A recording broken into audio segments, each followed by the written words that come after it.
அஸ்ஸலாமு அலைக்கும். இன்னைக்கு ராபியா குக்கிங்கில் என்ன செய்ய போகிறோம் அப்படின்னு பார்த்தீங்கன்னா மோர்களி செய்ய போகிறேங்க. அந்த மோர்களி வந்து எப்படி செய்கிறதுன்னு சொல்லிட்டு பார்க்கலாம். எனக்கு வந்து இந்த மோர்களி வந்து ரொம்ப பிடிக்கும். நான் வந்து அடிக்கடி செய்வேன். இன்றைக்கி இந்த மோர்களி தான் நான் வந்து செய்ய போகிறேன்.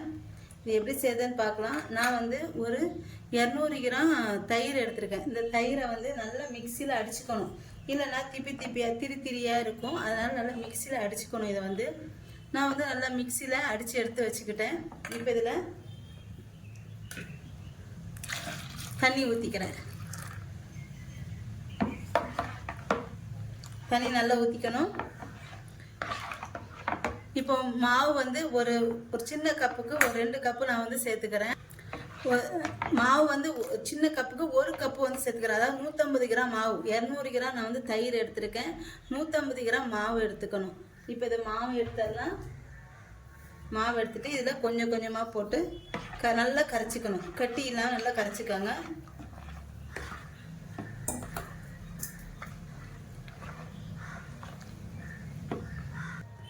நான் 1 கப்பு மாவு போட்டிருக்கேன். 1 கப்பு தண்ணி ஊற்றிருக்கேன். இன்னொரு கப்பு தண்ணி வந்து ஊற்றிக்கிறேன்.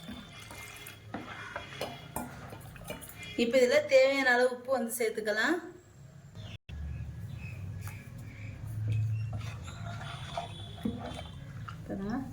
சேர்த்துட்டு நல்லா கட்டிடாமல் நல்லா கரைச்சிக்கிட்டேன். இப்போ இதை வந்து எப்படி செய்யறது சொல்லிட்டு பார்க்கலாம். இப்போ இதுலேயே நான் வந்து கொஞ்சமாக மல்லித்தலை வந்து சேர்த்துக்கிறேன்.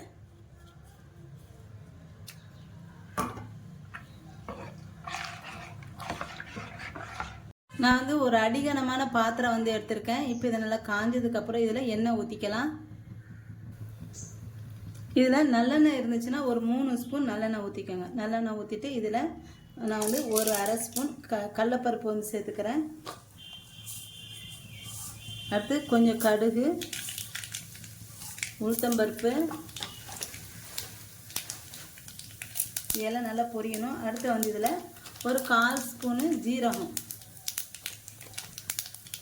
1/4 ஸ்பூன் சேர்த்துக்கோங்க. அடுத்து இது பொரிஞ்சதுக்கப்புறம் இதில் கருவேப்பிலை, அடுத்து காஞ்ச மிளகாய் சேர்த்து நல்லா வச்சுக்கோங்க. இந்த காஞ்ச மிளகாய் வந்து நல்லா பொரியணும். நல்லா பொரிஞ்சதுக்கப்புறம் இதில் கொஞ்சமாக மஞ்சள் தூள் ஒரு 1/4 ஸ்பூன் வந்து சேர்த்துக்கிறேன். சேர்த்துட்டு இப்போ கரைச்சி வச்சுருக்க மோரை வந்து ஊற்றிடலாம். களி மோரை வந்து ஊற்றிக்கிறேன். இப்போ இதை லோ ஃப்ளேமில் வச்சுட்டு அடி பிடிக்க விடாமல் கிண்டி கிளறிக்கிட்டே இருக்கணும்.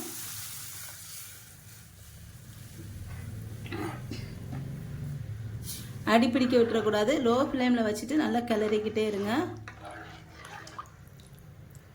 பாருங்கள், கொஞ்சம் கொஞ்சமாக திக்காகிட்டே இருக்குது. இந்த மாதிரி கிளறி அடி பிடிக்க விட்டுறாமல் லோ ஃப்ளேம் வச்சு கிளறி விட்டுக்கிட்டே இருக்கணும். இது வந்து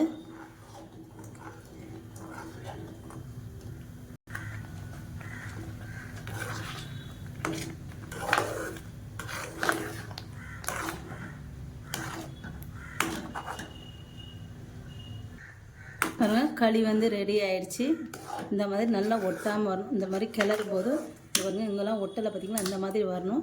இந்த மாதிரி வந்துச்சுன்னா களி வந்து மாவு வந்து களி வந்து நல்லா வெந்து நல்லா ரெடி ஆகிடுச்சு. இது வந்து நான் வந்து இந்த ஸ்டேஜ்லேயே வந்து நான் வந்து ஆஃப் பண்ணிடுறேன். ஏன்னா அப்போ தான் இது வந்து இன்னும் இறுகும். ஆறிடுச்சுன்னா இன்னும் இறுகும். அதனால் இது இப்போவுமே ஆஃப் பண்ணிவிட்டு இறக்கிடுறேன். இதை வந்து சூப்பரான மோர்களி வந்து ரெடி ஆயிடுச்சு. இதுக்கு வந்து நான் வந்து இஞ்சி தொக்கு வச்சு சாப்பிட போகிறேன். இதுக்கு இஞ்சி தொக்கு வச்சு சாப்பிட ரொம்ப சூப்பராக டேஸ்ட்டாக நல்லாயிருக்கும். கண்டிப்பாக நீங்களும் இந்த மாதிரி ட்ரை பண்ணி பாருங்கள். ரொம்ப நல்லாயிருக்கும். என்னோட இந்த வீடியோ உங்களுக்கு பிடிச்சிருந்தா லைக் அண்ட் கமெண்ட் ஷேர் பண்ணிக்கோங்க. என்னோட சேனலை மறக்காமல் சப்ஸ்கிரைப் பண்ணிக்கோங்க.